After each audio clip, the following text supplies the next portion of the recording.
अब पाकिस्तान की स्वतंत्रता दिवस पर आज पीओके में काला दिवस। जॉइंट अवामी एक्शन कमेटी जेएएसी ने काला दिवस की घोषणा की है। पूरा पीओके बंद है। सड़क पर लोग उतर आए हैं, सड़क पर टायर जला रहे हैं, पाकिस्तानी सरकार के खिलाफ नारेबाजी कर रहे हैं। रावलाकोट और मुजफ्फराबाद में भारी विरोध, सुबह से ही जुलूस निकाले जा रहे हैं। पुलिस की तरफ से शेलिंग जारी है। वहीं पीओके में आज हिंसा की भी आशंका है। सुरक्षा के जबरदस्त इंतजाम है। पाकिस्तानी सेना की अतिरिक्त टुकड़ी तैनात की जा चुकी है।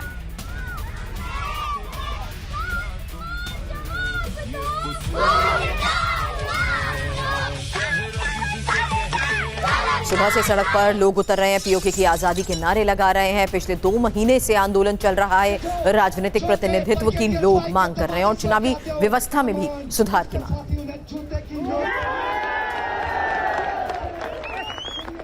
तो शाहबाज और मुनीर पर ब्लैक बॉम्ब। खबर यह है कि पीओके में आज काला दिवस मनाया जा रहा है। जेएएसी का काला दिवस का आह्वान है और पाकिस्तान के खिलाफ हो रहे प्रदर्शन की तस्वीरें भी दिखा रहे हैं। बड़े पैमाने पर हिंसा की भी आशंका है। हालांकि काला दिवस इसलिए क्योंकि जेएएसी पर प्रतिबंध के खिलाफ काला दिवस मनाया जा रहा है। नेताओं की रिहाई की मांग की जा रही है। चुनाव में धांधली का विरोध हो रहा है। 12 आरक्षित सीटों को लेकर विवाद है। आसमान पर महंगाई पहुंच चुकी है। बेरोजगारी, आर्थिक अवसरों की भी कमी हो चुकी है, जबकि प्रशासनिक और राजनीतिक स्वायत्तता की भी मांग की जा रही है। 2 महीने से पीओके भी सुलग रहा है। 90 से ज्यादा आम लोगों की मौत की खबर आ चुकी है। पाक सेना ने निहत्थों पर गोलियां चलाई हैं। रावलाकोट हो या मुजफ्फराबाद, हर जगह हिंसक प्रदर्शन, जबकि मांगों के लिए लोग, आम जनता सड़क पर है।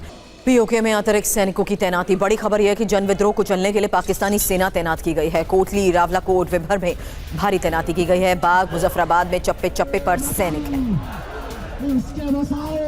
अब एक और बयान और जल्द आपको बताते हैं पीओके के किन किन इलाकों में सबसे ज्यादा विरोध प्रदर्शन हो रहा है। नरसंहार हो रहा है क्योंकि मुनीर और शाहबाज के हाथ से अब पीओके निकलेगा। फिलहाल विद्रोह की खबर मुजफ्फराबाद पीओके से है। लाल चौक पर रोजाना प्रदर्शन हो रहा है। पिछले 13 दिन में 3 बार हिंसा की खबरें भी सामने आ चुकी हैं, यहाँ तक कि फायरिंग में कई लोगों की जान भी गई है। इसके अलावा पीओके में ही रावलाकोट, जहां जनता के विरोध का ये एपिसेंटर बना हुआ है, यहाँ निहत्थे लोग मारे गए हैं। शाहबाज और मुनीर के खिलाफ कई बड़ी जनसभाएं हो चुकी हैं। इसके अलावा कोटली, पीओके में ही करीब करीब रोजाना प्रदर्शनकारियों के मार्च की खबरें कोटली से आ रही हैं। इलेक्शन बॉयकॉट का बड़ा असर नजर आया है।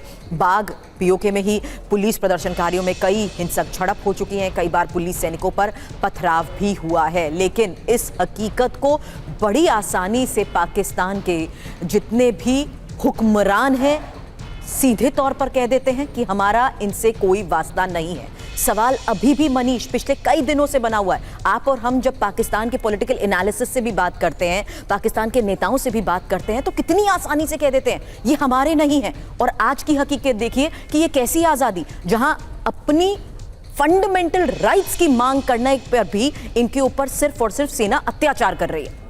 बिल्कुल, देखिए दुख की बात तो यह है कि वो मांग क्या रहे हैं। वो मांग ये रहे हैं बेसिक नीड्स। बिल्कुल, वो मांग ये रहे हैं कि रोटी के लिए आटा मिल जाए और बिजली मिल जाए ताकि अंधेरा दूर कर सके। और बदले में पाकिस्तानी हुक्मरान क्या कह रहे हैं कि ये दहशतगर्द है। तो इससे दुखदाई और क्या हो सकता है। और वो भी तब जबकि आपने ये कहा कि पीओके को उन्होंने आज़ाद कश्मीर कहा कि ये तो आज़ादी है। ये कौन सी आज़ादी थी जिसने आपने उस इलाके के कश्मीरियों को दी थी। सबसे बड़ी बात तो यही है कि पाकिस्तान की पैदाइश ही लाखों लोगों की लाश पर हुआ। जब विभाजन के दंश के बाद पाकिस्तान का जन्म हुआ, तो जाहिर है कि वो उस मानसिकता को भूल नहीं पाते। और जब भी कभी उन्हें मौका मिलता है तो वो उस ताकत का इस्तेमाल करते हैं। विभाजन के समय मासूम निहत्थे लोगों पर उस वक्त किया जो उसने उस वक्त तब के उस इलाके से भारत की तरफ आ रहे थे, या फिर ईस्ट पाकिस्तान में देखा हमने कि किस तरह 30 लाख लोगों को मारा। और अब जाकर पीओके में भी वो वही बर्बरता कर रहे हैं, बलूचिस्तान में भी वो वही बर्बरता कर रहे हैं। तो ऐसी आज़ादी पाकिस्तान के लोगों को मुबारक हो। लेकिन हाँ, ये आज़ादी बहुत दिन तक नहीं चल पाएगी। वो इसलिए भी क्योंकि बहुत से उनके अपने प्रांत अब आज़ाद होने के लिए छटपटा रहे हैं। बिल्कुल, और लोगों के ऊपर ये क्रूरता कब तक जारी रहेगी, एक बड़ा सवाल मनीष इसलिए भी है क्योंकि लॉ एंड ऑर्डर या सुरक्षा के नाम पर आप कब तक इन लोगों के साथ अत्याचार करते रहेंगे।